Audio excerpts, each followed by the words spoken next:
wabarakatuh. Pada kesempatan kali ini, saya akan membahas mengenai kebijakan dividen dalam manajemen keuangan bisnis. Kebijakan dividen adalah keputusan perusahaan mengenai apakah laba yang diperoleh akan dibagikan kepada pemegang saham dalam bentuk dividen atau ditahan untuk membiayai kegiatan dan pengembangan perusahaan. Dalam manajemen keuangan, dividen memiliki peran yang sangat penting karena berkaitan dengan kesinambungan kepentingan investor dan kebutuhan perusahaan. Investor pada umumnya mengharapkan pembagian dividen sebagai hasil dari investasi yang mereka tanamkan.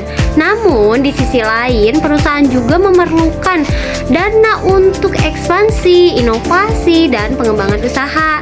Terdapat beberapa jenis kebijakan dividen yang umum digunakan perusahaan, terutama perusahaan bisnis. Nah, yang pertama itu ada kebijakan dividen stabil, yaitu perusahaan membagikan dividen dengan jumlah yang relatif tetap setiap periodenya.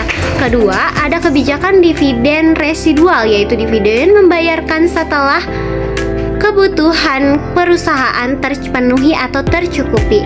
Dan yang ketiga, kebijakan dividen rasio, yaitu kebijakan di mana pembayarannya tetap, yaitu perusahaan membagikan persentase tertentu dari laba sebagai dividen.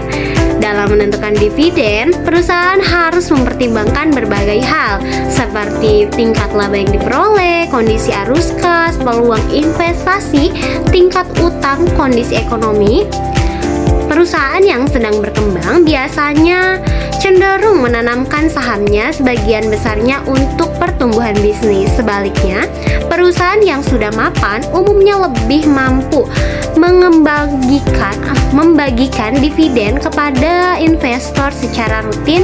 Dan sebagai contoh, jika perusahaan memperoleh laba sebesar 1 miliar rupiah, manajemen dapat memutuskan untuk membagikan 40% sebagai dividen dan menahan 20% untuk pengembangan perusahaan.